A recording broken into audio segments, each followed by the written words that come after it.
This week on Ask an Expert, probability.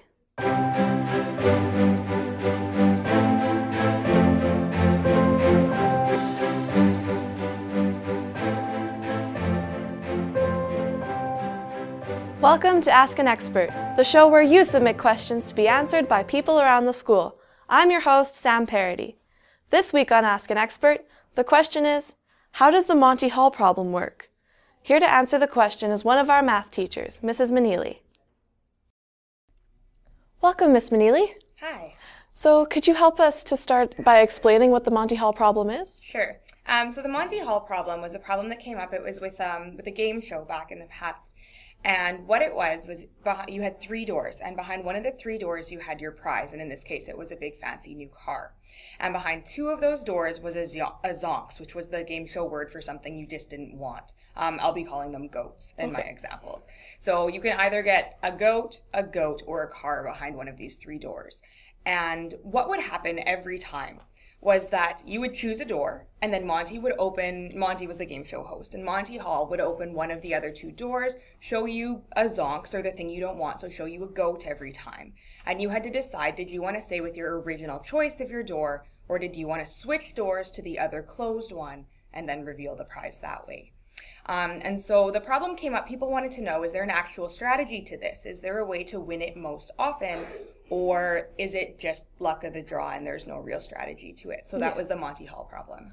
Okay, so can you help explain to us how it works? Sure thing. Okay, so it turns out there is a strategy that does work. So what you want to do is behind your 3 doors, so you've got your 3 doors, and one of them has a car, but you don't know which one. So you can choose one of those doors, and when you make that choice, you have a 1 in 3rd chance that you got that choice right. So there's a 1 in 3rd chance that this holds the prize, a 1 in 3rd chance that this holds the prize, and a 1 in 3rd chance that this holds the prize. So if we look at this though, what that means is you have a 1 in 3rd chance that you got the correct answer, but there is a 2/3 chance that you do not have the right answer. Yeah. Okay. So if you choose door number 1 and Monty comes out and he says, okay, it's not door number 2. Do you want to stick with your original choice of door number 1, or do you want to switch to door number 3?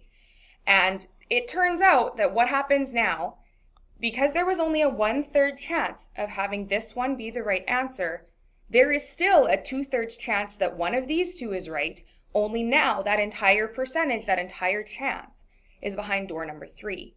So you have a 1/3 chance, or about a 33% chance, that you made the right choice to begin with, but there's an approximately 67% chance now that door number 3 is the right choice. So the probability is twice as high that the prize is behind door number 3 than that it's behind door number 1. So you should always switch. If you had the opportunity to play the game more than once, which of course the game show contestants don't, but if you did this repeatedly, if you could do this over and over again, you would get it right most often by switching your choice from your original.